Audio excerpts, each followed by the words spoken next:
Big Boss Malayalam season 7 promo അപ്ഡേറ്റിലേക്കാണ് പോകുന്നത്. ഇപ്പോൾ പുറത്തു വന്നൊരു പ്രോമോയ്ക്കകത്ത് ബി സർക്കസ് എന്നൊരു സംഭവമാണ് കാണിക്കുന്നത്. ബി സർക്കസിൽ പങ്കെടുക്കുന്ന ആരൊക്കെയാണെന്നല്ലേ. ഇപ്പോൾ ടാസ്ക് ചെയ്യാതിരിക്കുന്ന ആ ഒരു പേരാണ് ബി സർക്കസിൽ പങ്കെടുക്കാനായിട്ട് പോകുന്നത്. നൂതില ചെരുപ്പ് കമ്പനിയിലെ തൊഴിലാളികളായിരിക്കും അവരുടെ ഓഡിയൻസ് ആവാനായിട്ട് പോകുന്നത്. ആര്യനും അനീഷും അനുമോളും ഒക്കെ കൂടിയാണ് ഈ ഒരു ബി സർക്കസ് ചെയ്യുന്നത്. ജിസയിലും ഒക്കെ ഉണ്ട്. എല്ലാവരും നല്ല രീതിയിൽ തന്നെ സർക്കസ് കളിക്കുന്നതായിട്ട് കാണിക്കുന്നുണ്ട്. ജിസയിൽ സിംഹമാണ്, പിന്നെ നെവിൻ കൊരങ്ങനാണ്.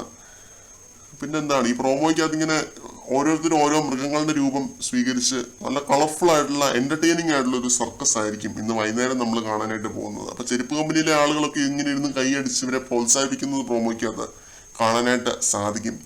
നാളെ എനിക്ക് തോന്നുന്നത് ഇന്ന് സർക്കസ് കളിക്കുന്ന ഇവരായിരിക്കും ചെരുപ്പ് കമ്പനിയിൽ ജോലി ചെയ്യാൻ പോകുന്നത്. എന്നിട്ട് ഇന്ന് ചെരുപ്പ് കമ്പനി ജോലി ചെയ്ത ആളുകളായിരിക്കും നാളെ സർക്കസ് കളിക്കാനായിട്ട് പോകുന്നതെന്ന് തോന്നുന്നു. അപ്പൊ അങ്ങനെയാണ് ഈ ഒരു ടാസ്ക് പ്ലാൻ ചെയ്തിരിക്കുന്നതാണ് എനിക്ക് തോന്നുന്നത്. ഈ പ്രോമോ കണ്ടതിന് ശേഷം എന്തായാലും കട്ട വെയിറ്റിംഗ് ആണ് ഇത് കാണാനായിട്ട്. കൂടുതൽ ലൈവ് അപ്ഡേറ്റുകളുമായിട്ട് നമുക്ക് വീണ്ടും കാണാം.